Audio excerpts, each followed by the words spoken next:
morning. I've recently been flicking through some of the photos that I've taken over a number of years from some of the trips that Susan and I have done in parts of Australia. I was looking particularly at Central Australia. And in particular some photos of Uluru and Katajuda. And I remember a particular moment, or a couple of moments. One, we got up early in the morning, before dawn, in the darkness, and with a couple of hundred other people got into buses and were driven to this platform out in the middle of the desert. And in the pre-dawn darkness, where in the eastern sky there's just that faint glow, early morning glow, we watched. And in front of us was Uluru, behind that the eastern sky.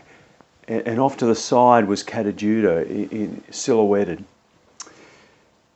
in the darkness. And you could just make out the outlines. And as the early morning grew, the glow became brighter. And it moved through mauves to a peachy colour. And the sky was just beautiful with blue and peach and Uluru in the foreground. And then as the sun began to rise and the first rays came over the horizon, and we saw the brightness of the oranges and the golden colour, and the sun reflecting off the iron in the rock of Katajuda and silhouetting Uluru in front of us. And then as the sun rose and we saw this beautiful sunrise out in the middle of the desert, in the stillness and the quietness, where there were only the movement of feet and the of people and the click of cameras. It was quiet. It was vast and open. And the early morning mystery of sunrise was there before us, filled with awe and wonder and beauty and mystery. It's a mystery that happens every day. The sun rises every day. I took many photos that morning and or on another occasion of the sun setting over Uluru. Not trying to capture it and hold it and contain it, but to engage with it, to interact, to connect with the beauty and the wonder and the mystery. And as I was looking at these photos and playing with them a bit, remembering, catching a glimpse in these recreations, glimpsing something of the mystery and the wonder, and remembering that awe-filled experience. I guess our daily walk around Toongabbie Creek is not as spectacular as Uluru, this rock that rises out of the earth, out of the desert floor, or Katajuda, the several huge stone formations. But it's our creek, and every day it's different. I've got to look harder and deeper to see the mystery and the wonder and the beauty that I sometimes miss. There's weeds and invaded species that sometimes take away from the beauty. It's not as spectacular, it's just a little creek. People don't come from miles around to look at our little creek. And yet every day that walk along the creek and around the creek is filled with wonder, if I'm open to it. If my eyes are open, if I see, if I'm willing to look and see and notice. The miracles and the mystery and the wonder of life are there in every day. The squawking of parrots, cockatoos, the song of birds, the whipbirds, just the beauty of the trees swaying in a breeze, of these 3 or 4 particular big white gums that stand like sentries along the creek, welcoming us into the bushland. Each day different, changing.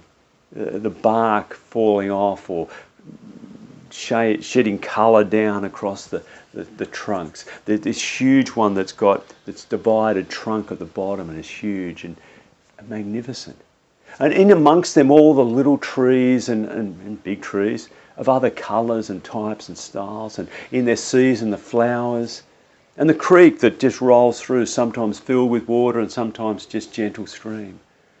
with its eels and fish, and in season the black snakes that lie around off the path, sunning themselves, wary of humans and scurrying, slithering away if we get too close. Not that there's any risk of that, but looking at their beauty and the colour.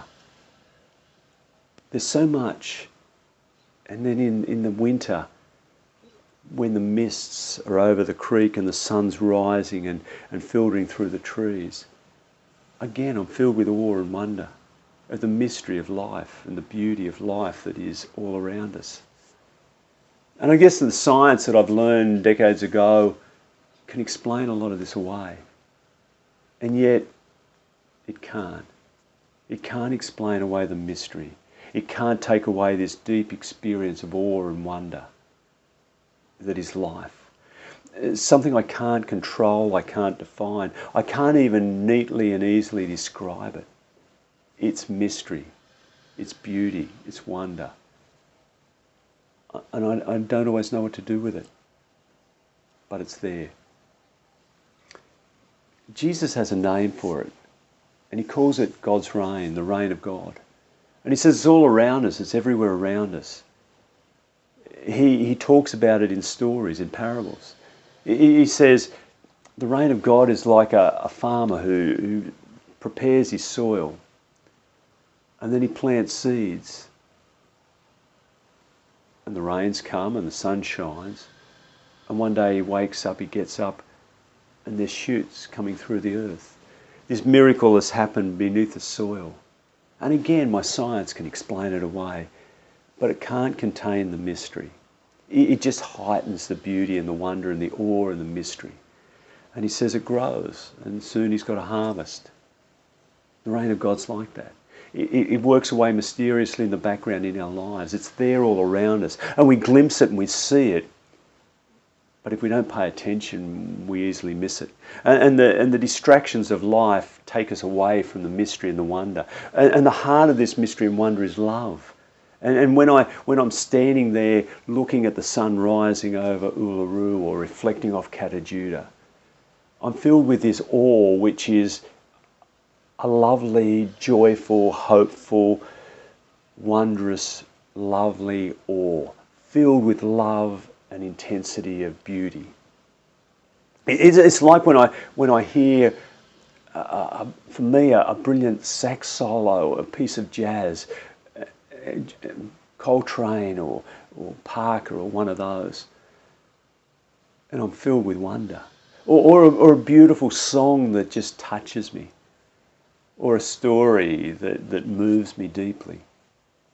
When I look into our little granddaughter's eyes, into her face, and see this beautiful innocence that is just wondrous, I'm filled with awe and wonder, and I melt before it. Or our little puppy, a new puppy that just wants to be held and patted and have a belly rubbed and play. Or Nico, our older dog, who wants to walk and play and be held and rubbed and patted. Who bonds with us and who is so excited to see us. You know, these little things and big things are wondrous. And they contain the mystery. And in them, if I pay attention and I'm there and present in that moment, I see and I experience. And I'm filled with that awe and wonder and love. And it reveals to me a different side of life, a bigger thing than the worries and the anxieties and the fears and the troubles and the power struggles and then the hoarding and the worrying about money and power and control and all the things that we get ourselves in a tizzy over. Of the mundane things of life that take my attention, of the horrible things on the news, the violence and hatred and revenge and retaliation of people, the abuse and the control that people try and exercise over each other, and the murder that I see on the news, the wars and the conflicts and the dictators and narcissistic leaders. The mystery and awe and wonder of life takes me in a different direction. And I feel it. I feel it when I'm on my walk and suddenly this beauty invades me, breaks in It challenges my attitudes, my opinions, my mind. I'm thinking, I'm locked into a way of thinking that is not good. And it challenges me. Jeff, why are you thinking like that? Who do you think you are? Why are you not loving? Why are you not kind and compassionate? Why are your thoughts like that? It challenges who I am. Do you need that money? Do you think you have power or control? It challenges my anxieties and my fears. It invites me into a different way, but sometimes it challenges my very way of being and thinking. It's hostile in its desire to open up, break me open into love and hope and life. And I think that's why Jesus was killed. Because his way, his words and his actions of embracing people who are outcasts and marginalised and different, considered sinners, of sharing love and treading on rules that became rigid and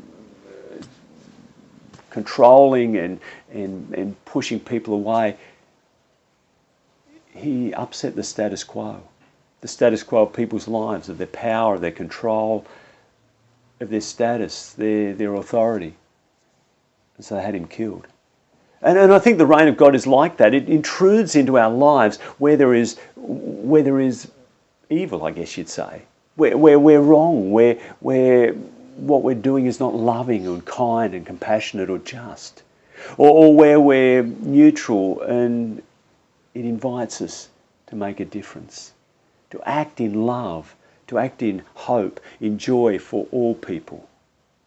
The reign of God is all around us in its beauty, and it challenges my life and my being and invites me into a new thing, a different thing, a beautiful thing. And that's the call, and that's the glimpse I see of this reign that's there. And you can almost feel it and touch it sometimes. But then it fades away with the distractions of life, waiting for us to glimpse it and see it and respond to its invitation.